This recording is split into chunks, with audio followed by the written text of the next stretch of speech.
welcome to the House of Hoosier podcast. I'm your host, AJ Guyton. Today's guest will provide us with some insight into the Big Ten and our Hoosiers this year. He is college basketball analyst for the Big Ten Network, 2015 All Big Ten and Defensive Player of the Year, Rapheal Davis. What's up, brother? What's up, man? How you doing? Man, can't complain, man. Glad to get you on, man, and talk a little college basketball as we move towards the opening day, man. Everything good with you on your end? Yeah, I can't complain. Everything is well. Living the dream. Good. Man, funny question. What I want to know is, first of all, why'd you choose Purdue over Indiana? Indiana, I was so early in my recruiting when I chose Purdue. It was Indiana's transition. I was actually recruited by like Ray McCullum, senior, Calvin Sampson, and then next you know they gone, and then that's when I committed to Purdue.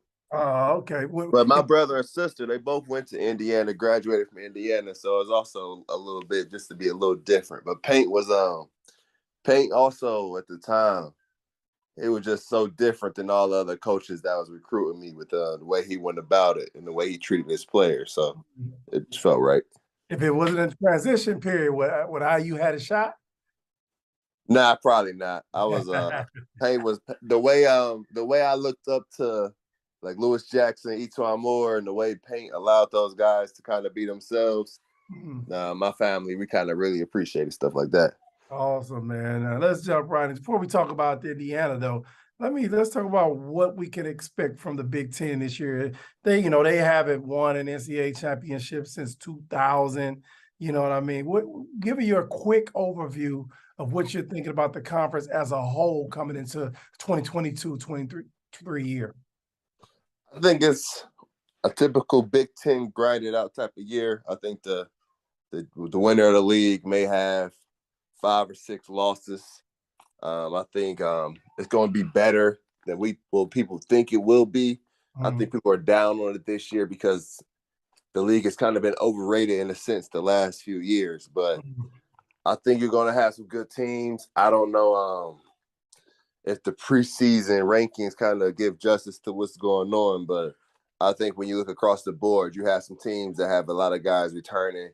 So you have a few teams that could really make a run. I just think about with the Big Ten, it's about everybody in the league answering the question that they have, because I think across the league, it's anybody's to win because everybody has kind of a question mark by their team right now.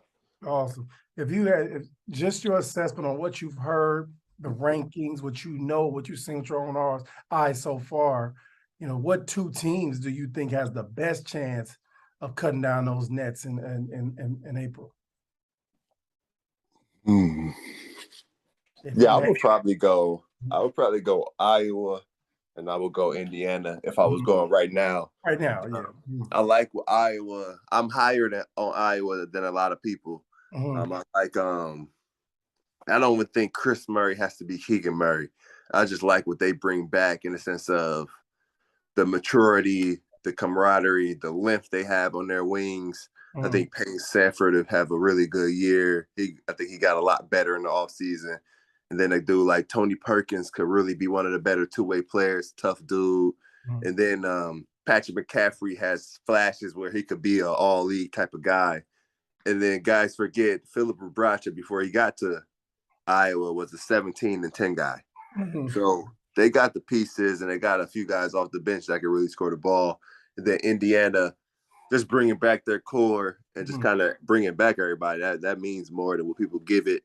And then I believe certain guys will make shots this year that maybe didn't last year. The offense may flow a little better. So, and defensively, defense travels. And if they can make some shots to go along with that type of defense and play up tempo and not get stuck in the half court, I think they could really do some damage. Absolutely. Let's get back to last season with Indiana, 21-14, not overall 9-11 in the conference. They had kind of an inspired performance in the Big Ten tournament to ease their way into the into the NCAA tournament. And he ended up getting a tournament win. When you look at that team last year in retrospect, what did you think about Mike Woodson's first year and what that team was able to accomplish? I think it was a good year. I Mhm. think the Big Ten, the record, I don't think it spoke to how good of a year or how bad of a year they had, I guess, however you want to look at it, because Coach Woodson made a conscious decision to bench some of the guys Mhm. halfway through the year. So, I Right, mean, yeah. I think if those guys don't sit, they win a few games. They don't kind of go through that rut. So it may not be a struggle to get into the NCAA tournament. But that was a decision that he made, and I agree with the decision. So, Right, especially to come in and to be able to get a team to defend and buy in the defense right away that maybe the guys hadn't bought in before. right. It just shows the respect that you have in your program.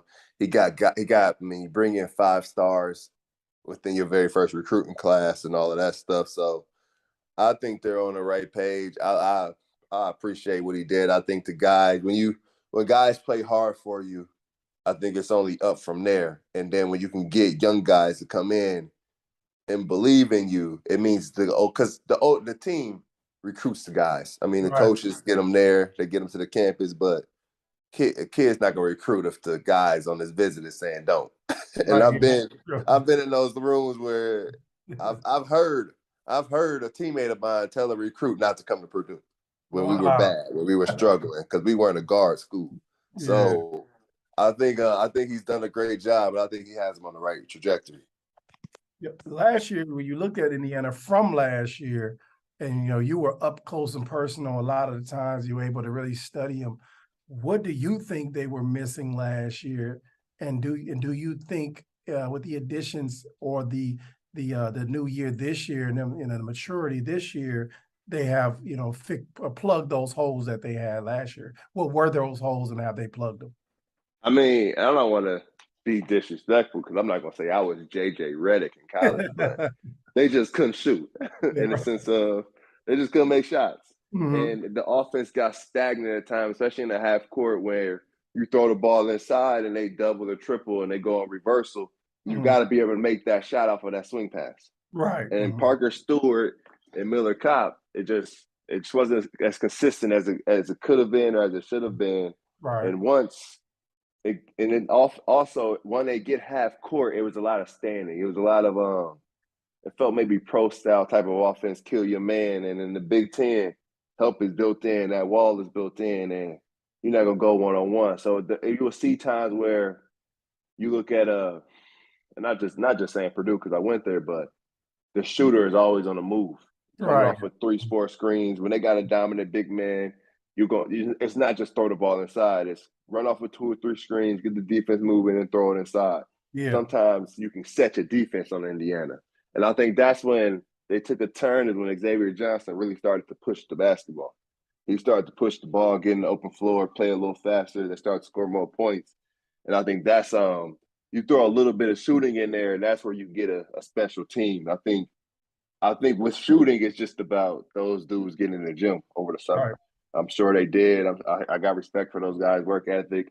And then Mhm. the guys that they're bringing in, it's tough for freshmen sometimes to come in and shoot the ball great right away. But like I said, what you hear about those guys, what you heard about Jalen Hood-Schifino, he Mhm. works. So Yeah. Tamar Bates should be able to make some shots this year. You would hope that every guy that's come back has taken a step in the sense of just making shots, Mhm. especially like a Trey Galloway.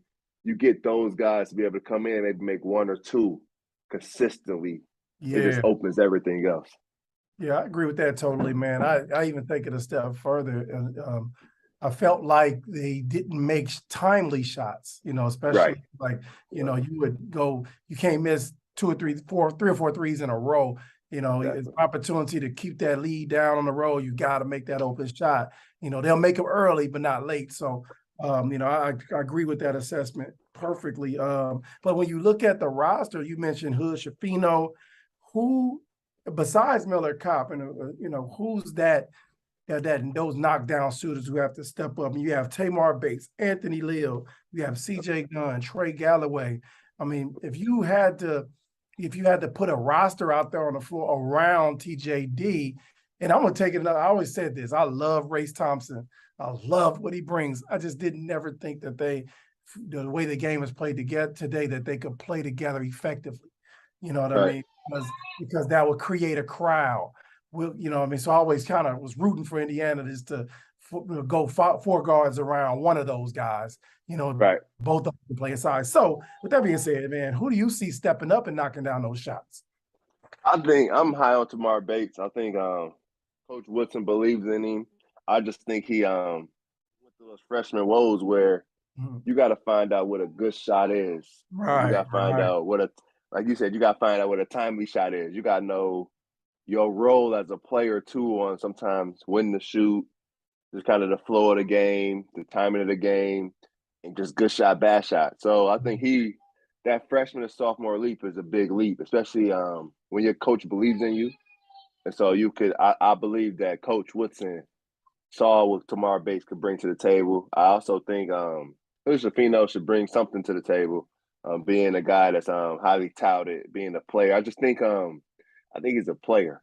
Right, yeah. I wouldn't call him a shooter or something, but I think they were missing last year sometimes just the player at the guard position, just somebody to just go. And Xavier Johnson, as a point guard, he could get the job done, but sometimes you need just 2 or 3, one of your wings to just go get a bucket. And I think they have that within him. Yeah. Man, yeah, we was spot on, man, because I always felt like, any great team has one or two players that can go break plays and go get one. Yep. And make that. You got to have somebody, especially in March. In March, you got to have somebody that play broke down. Me and you, I'm on an island. Let's go dance. And in the Big Ten, you see guys where like a Johnny Davis, a player break down. That's why Wisconsin can win those close games. Right. They know where the ball should go. Sometimes when the ball is only going in the post, it's a little predetermined. But when you got a guard that can get you one and get to a spot, sometimes that gets you over the hump. I told Trace Dad, I had Trace on the show last week, and I told Trace, I said, look, man, I know everybody wants you to shoot jump shots. I said, but you can make a lot of money just being you. Right. Yep. Play with energy. When you think about Trace Jackson Davis, what is the next step for him? I know he's in every publication as first team All-America or second team or player of the year, preseason, all of the pre-stuff. And when you looked at him, you was up close and personal with him last year. He came back from the NBA. He cited that COVID, wasn't able to, do his workouts because of COVID. So that's probably what kept him coming back home, coming back to Indiana. But when you look at him, what do you see as the next step in his leadership and play to get Indiana over the hump? Yeah, everybody says he needs to. That is everybody's first answer. Just start shooting threes. Like that's just going to change everything. But I think that run he had in the Big Ten tournament was special. I think you think about he went from Hunter Dickinson as a different type of big, Kofi is a type of big, Keegan Murray is a type of big, and he not only went head to head but dominated those matchups to an extent. And I think I think his thing is consistency, just the ability to stay engaged. I think with him, if he can have that type of effort, and that is asking a lot, but you should ask a lot from your leader to be able to go out there. If you can do that in the Big Ten tournament, you can do that every single game. And he wasn't out there shooting jumpers or three-pointers. He was high energy, rebounding the ball, getting to a spot. I mean, just leading his team that way. And I think if he goes at that pace, if the guys around him can make shots, I think he'll still be All-American, one of the best bigs in the country. He can really show his athleticism and defensively just stay the anchor. Be the rim protector, be the guy because it means a lot. Guys don't give much value to where I know guys that want to drive and go into AJ Hammons and get that shot. Guys don't want to get a shot block. So when you have that type of guy behind you, it allows you to press up on defense. It allows Jalen Hood Shafino to be a little more comfortable defensively than if I get beat, I got some help so I can play a little harder. And and I think he could bring a lot defensively, but his leadership has to be there. There can't be guys coming in on game days, 5 a.m. in the morning before the game or going to hang out, or he's got to be the guy where every locker room needs somebody that kind of a little scared to disappoint. Right, yeah. They might, they may not put their hands on you, they might, but they're going to tell you something. And he needs to be that guy where everybody's in check because they don't want to disappoint Trace. Facts.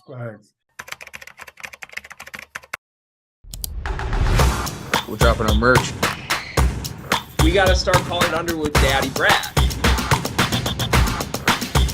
But I'm a big pod guy.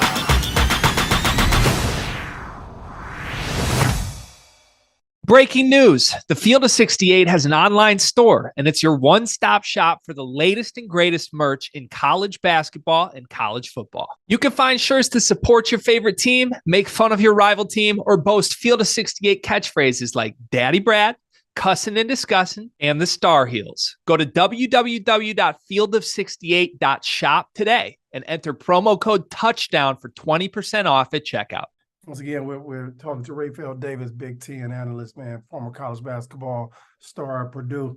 I remember a couple of years ago when we got on the show during the Indiana-Purdue rivalry. You was joking. I saw you tweet. I couldn't say nothing because you was right. Y'all had won like 9 or 10 in a row. Was it really a rivalry at the time? You know, when one team was winning on the home court. I remember Purdue put out the graphic. It was like Assembly Hall is their home. Matthew South. I couldn't believe that. But when you taking L's, ain't nothing you can say. Question is, man, do you think the Indiana-Purdue rivalry is back? Yeah, I think it's back. I think you have coaches that's played in it. I mean, you look at when Indiana beat Purdue last year, just the pure emotion Coach Woodson had, just that excitement. You see the energy before the game, him talking about how much it means to the program. I think the guys will care more because sometimes you may have a school that has more Indiana guys than the other school. Right. And if those guys don't care about the rivalry, sometimes it just doesn't matter. Right. And now I think all the Indiana guys, all the Purdue guys, they care. The coaches care a great deal. I think the fans are back behind it. I mean, I was at the game last year at Assembly Hall, and I never seen nothing like it in my college basketball. I've been going to games since I was in 7th grade, and I never seen it. The outside of the game looked like one of the biggest parties, and then inside was just unbelievable. So I think it's back, and I think college basketball is better when Indiana and Purdue, that rivalry is strong. When Indiana's good, when Purdue is good, I think it makes the Big Ten better. And I think that strengthens the country. And going backwards a little bit, because I forgot to touch on this too. Let's talk a little bit about Xavier Johnson. There seems to be not a lot of respect for him, you know, that it should right. be as a point guard in the Big Ten or around the country, because I think I saw a publication where he was ranked like number 22 best point guard. Why does X not get that kind of respect? And is X the catalyst and the key to Indiana getting to the next step? No, I don't. I would say you're right. When I talk to guys, they don't give it up for him either. I think about even get Indiana in contentions for the NCAA tournament, the stretch he had in the season really changed the way Indiana was playing and the style of play they were playing. I think he was averaging around 18-7 the last 6, 7, or 8 games or something of that magnitude. So I think when he's playing well, Indiana's playing well, just about everybody around him making shots, getting in their place. I think he's a guy that will thrive when guys around him are making shots. Or thrive when others around him are having a high energy. I think he has a knack defensively to get in your head and cause you to do something you wouldn't normally do and kind of be that feisty on defense. Like you said, I think he is the most important piece of the roster when you look at the head of the snake, how Coach Woody looks at his roster and who he puts the pressure on. It is Xavier Johnson. He wants Xavier Johnson to be the leader and be the guy that is getting everybody going. And it's not necessarily about him making shots or taking shots. It's about getting a good shot for Indiana every time down the court, making sure Indiana can get Indiana's shot every single time. And I think when they do that, I think they're going to be tough to beat. Especially when he doesn't turn the ball over. When he doesn't turn the ball over, it gives them a chance. When he's throwing the ball all over a gym, it kills them. But when he doesn't turn the ball over, it gives them a chance because more times than not, they're going to control the glass with TJD and Race down there. And if you control the glass and not turn the ball over, you put yourself in a chance to win every game. And I think that it's all going to come down to that as well. Because it's more than just people look at it as making shots or whatever, but It's more than just shooting threes and making them. You got to take care of the basketball. You got to rebound. The defense has got to still be stout, and guys still have to understand scouting reports. Because you look at the Big Ten this year, a Penn State could come in Assembly Hall and really cause trouble with Right. their wings and their veterans and things like that. I'm a guy that really feels 1 through 8, maybe 1 through 9 in the Big Ten going into it could win it. Because I mean, you look at me, I'm high. I'm thinking Iowa could go to a Final Four, and I think they're projected 7 or 8. So I think when you look across the board, I think Xavier Johnson coming back should be regarded as the best point guard in the league. I'm not sure why he wouldn't be though. Absolutely. Who are the top 3-point guards in the league? If it was me, I would say Xavier Johnson. I think Paul McKay, he showed a lot last year out at Rutgers. Guys, they would say Ron Hunter, Geo Baker was a tandem, but it got to the point where it was Ron Hunter and Paul McKay. He was even defensively, being a 6-7 point guard, posting up little guards. It was special. I would say Xavier Johnson, Paul McKay, and then I would go. Let me see. Make sure I consider everybody. It's tough. It's tough in the Big Ten when you don't just want to throw names. It's actually when you get down to it, I maybe go Jalen Llewellyn, the transfer coming in to Michigan, or maybe AJ Hogarth, just if he makes the jump that we think he can make. But again, his comes down to shooting the basketball as well, where Jalen Llewellyn's already shot the ball well. So I would probably go one of the guys at Michigan or Michigan State. Okay. That makes a lot of sense. Once again, talking to my man Rapheal Davis, and we're gonna close it off here, man. But I want to get a couple predictions from you before you go. Predictions that you can't go back on at the end of this season. So we're gonna get them here today. Your first one, man. Who is your sleeper team that you believe that can finish in the top 3 of the Big Ten? I would say Iowa. I think Iowa has the core. They have the experience, the speed. I think this year for Iowa, it'll just come down to rebound the ball. What 2 players will battle it out for Big Ten Player of the Year? I think Zach Edey and TJD. I think Zach Edey has a chance. If I don't think he's a guy that only could play 20 minutes. I think he just played 20 minutes to Travion as NBA player as well. So I think his usage will go up. But if Purdue wants to win games, he has to be around 18 and 10. Right. And then TJD, I just think that I think it's his to lose at a point where if they're winning games and he's high energy, they're going to be on TV every night. And if he's consistent in his energy and his effort, I think it's his to lose. Awesome. TJD and Zach Edey. Will the Big Ten championship be dominated by a particular team, or will it come down to the last weekend? And what 2 teams do you have taking away that Big Ten prize at the end of the year? I think it'll come down to the end. I think this would be one of those you just never know. Somebody's going to beat somebody this year, and we're all going to be surprised a couple times. I think the winner may be the winner could even be 12 and 8 this year. You look at the schedules. I don't think someone runs away with it. I think it comes down to Indiana. I think it comes down to Iowa this year. Okay. Then I would go Purdue. Then I would put Michigan State in that mix as well. And finally, man, like we talked about earlier, man. Now the Big Ten team hasn't cut down a net since 2000. Michigan State, that was actually my senior year. What 4 teams in the Big Ten have a chance to get to the Final Four, and which team has the best chance to be the first Big Ten team since in 22 years to cut down the nets? I think if I have 4 to get there, I will go Michigan State, in no particular order, Michigan State, Indiana, Purdue, and Iowa. Okay. If I maybe Illinois, I just think they're just so new. Their wings are so strong, but the new wings they were so inconsistent at their previous school. And when you're inconsistent as a 3rd or 4th option, it's tough to just be the number 1 option the next year. So I think they have a chance. I think they have strong wings. I think you need wings to win and guards, but I would say those 4, and then I think Indiana has a strong chance. to get there. I think if they can shoot the basketball, take care of the basketball, and they're not scoring in the 60s and low 70s, I think they have a chance. Just because I'm high on defense. I'm high on your defense traveling and getting you there.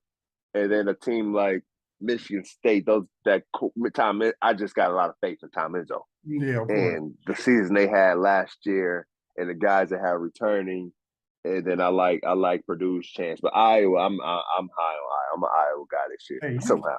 You got me interested to see Iowa play.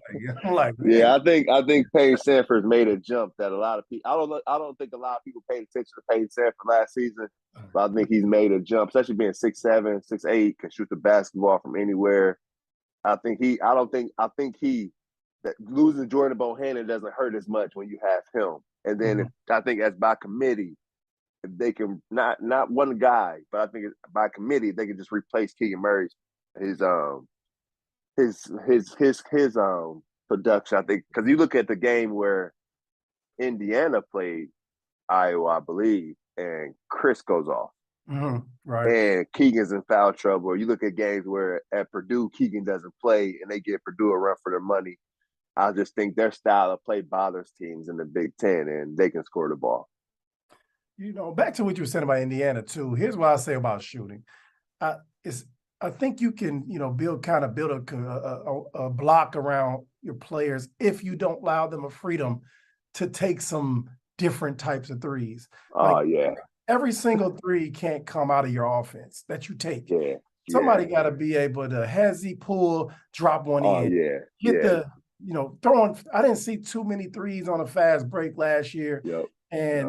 And if you allow your kids the freedom to shoot and be free and take a couple of advice, and I always worried about that with Mike Woodson as an old school guy.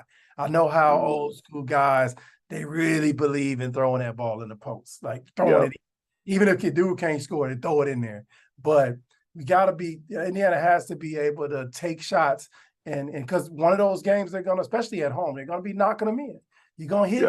I don't think Indiana had that game. I don't know how many games they maybe against Syracuse where they had 12, 13 threes. Yeah, that's what I was thinking, Syracuse. That's the game where the offense was flowing. Yeah. Flowing well. And they, like you said, they need some guys where you're pushing the ball in transition. You need to kick out 3, 4. You know what I mean? To keep the defense honest. Yeah. And sometimes Indiana can get so predictable in what they're doing. Guard. But when they beat Purdue, I mean, Rob Finney was making shots.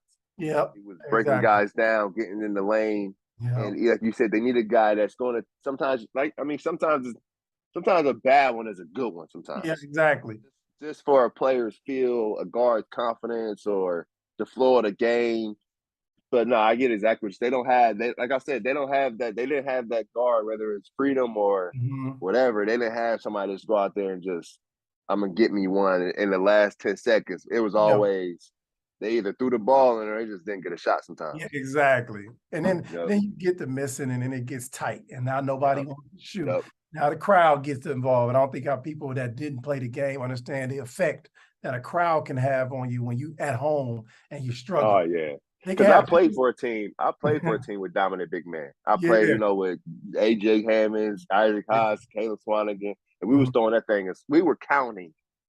We had a count as a guard how many times you threw the ball in the post. And we was like competing with the other guards on how many times we threw it. Like a mind play in a sense. But sometimes you throwing the ball in so much, you get out of rhythm. Right. Yeah. You lose the natural feel of basketball, taking certain shots when you just instructed to throw it. Instead of sometimes you got to get one up. It's like you lose that innate. It's like a feel as a hooper, you know what I mean? Yep. So I think with Indiana, they just got to find that happy balance to where the guards feel, and I think that's where Hood Shafino comes in, being fresh legs, being a fresh guard, and Tamar Bates. I think this year being a sophomore, Woody also is a guy that leans on his older guys. Yeah, for sure. So I think sometimes Tamar should have played more last season, but that freshman tag sometimes sticks with you.